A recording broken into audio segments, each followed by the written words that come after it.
जिस तरह 7 नदियों को पवित्र माना जाता है, उसी तरह 7 पर्वतों को भी पूजने योग्य माना गया है। इन्हीं पर्वतों में सबसे बड़ा और सबसे प्रमुख पर्वत है हिमालय। यही वो पर्वत है जिसके बारे में पुराने से पुराने धर्मशास्त्रों में भी जिक्र मिलता है। इसकी ऊंचाई और विशालता को देखते हुए इसे पर्वतों का राजा कहा जाता है। शास्त्रों में भी इसे पर्वतों का राजा मानते हुए मनुष्य रूप में दर्शाया गया है। हिमालय इसलिए भी पवित्र है क्योंकि उस पर देवताओं का वास है।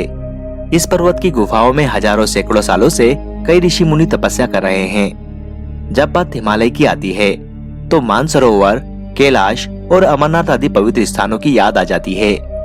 इसके अलावा भी हिमालय में कई ऐसे स्थान हैं जो अपने रहस्यों के लिए दुनिया भर में प्रसिद्ध है। आज तक विज्ञान भी हिमालय के इन रहस्यों से पर्दा उठाने में सफल नहीं हो सका। कई बार वैज्ञानिकों ने इनमें से 1-2 जगहों पर पहुंचने की कोशिश तो की, पर इसमें वे सफलता हासिल नहीं कर पाए। तो चलिए आपको बताते हैं हिमालय की इन रहस्यमय जगहों के बारे में। नंबर 1, ज्ञानगंज। आधुनिक समय में ज्ञानगंज तिब्बत में कैलाश पर्वत और मानसरोवर झील के निकट स्थित है। धार्मिक मान्यताओं के अनुसार इस जगह पर एक अदृश्य आश्रम है जिसका निर्माण विश्वकर्मा जी ने किया था। यह आश्रम सामान्य आंखों से दिखाई नहीं देता। इसे वही इंसान देख सकता है जो आध्यात्मिकता के शिखर पर पहुंच चुका हो या फिर ज्ञानगंज के सिद्ध पुरुष जिन पर कृपा करते हैं। कहते हैं कि इस जगह पर आज भी भगवान राम, श्री कृष्ण, बुद्ध आदि शरीर रूप में उपस्थित है। इसके साथ ही इस आश्रम में महर्षि वशिष्ठ, विश्वामित्र, महायोगी गोरखनाथ, श्रीमद शंकराचार्य, भीष्म, कृपाचार्य, अत्रि आदि को भौतिक रूपों में देखा जा सकता है, जबकि यहाँ सैकड़ों ऋषिगण हजारों वर्षों से ध्यान करते देखे जा सकते हैं। इस स्थान के बारे में सर्वप्रथम स्वामी विशुद्धानंद परमहंस ने लोगों को जानकारी दी थी। नंबर 2, कोंगकाला दर्रा। हिमालय की गोद में बसा कोंगकाला दर्रा लद्दाख में स्थित है। इस जगह पर जाना बेहद मुश्किल है क्योंकि ये जगह बर्फ से ढकी रहती है। 1962 में भारत चीन युद्ध के बाद एक सहमति बनी। इस सहमति के तहत दोनों देशों के सैनिक इस जगह पर मार्च नहीं कर सकते, बल्कि दूर से ही इसकी निगरानी कर सकते हैं। उस समय से यह जगह वीरान है।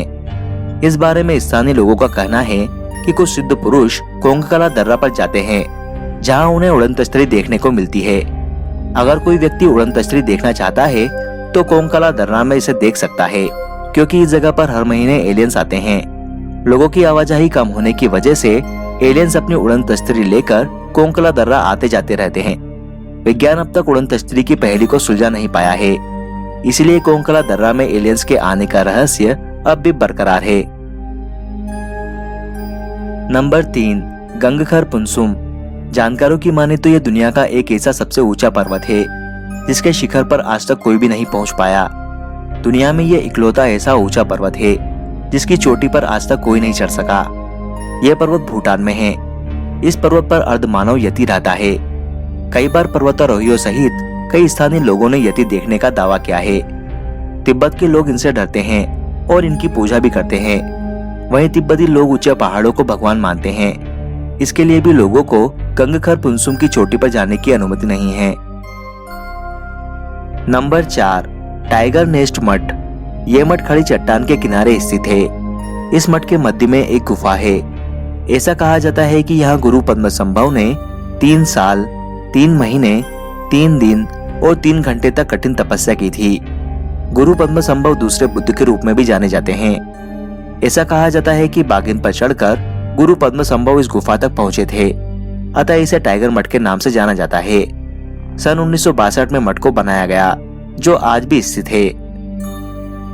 नंबर 5, गुरु डोंगमार झील।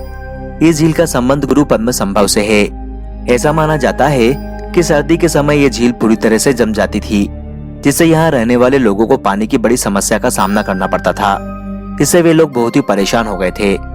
लेकिन जब गुरु पद्मसंभव यहाँ आए तो लोगों ने उनसे अनुरोध किया कि आप हम पर कृपा करें व ऐसा कुछ करें जिससे इस झील का पानी सर्दियों में भी जमे नहीं और हम इसका उपयोग कर सकें। तब स्थानीय लोगों के अनुरोध पर गुरु पद्मसंभव ने झील के एक हिस्से पर अपना हाथ रखा, जिससे झील के उतने हिस्से में जमी हुई बर्फ पिघल गई। इसके बाद से कड़ाके की सर्दी के दिनों में भी झील का ये स्थान नहीं जमता, बाकी पूरी झील जम जाती है। ये झील भी सदियों से स्थानीय लोगों के लिए जल का साधन है। बता दें कि गुरु पद्मसंभव को तांत्रिक भी माना जाता है।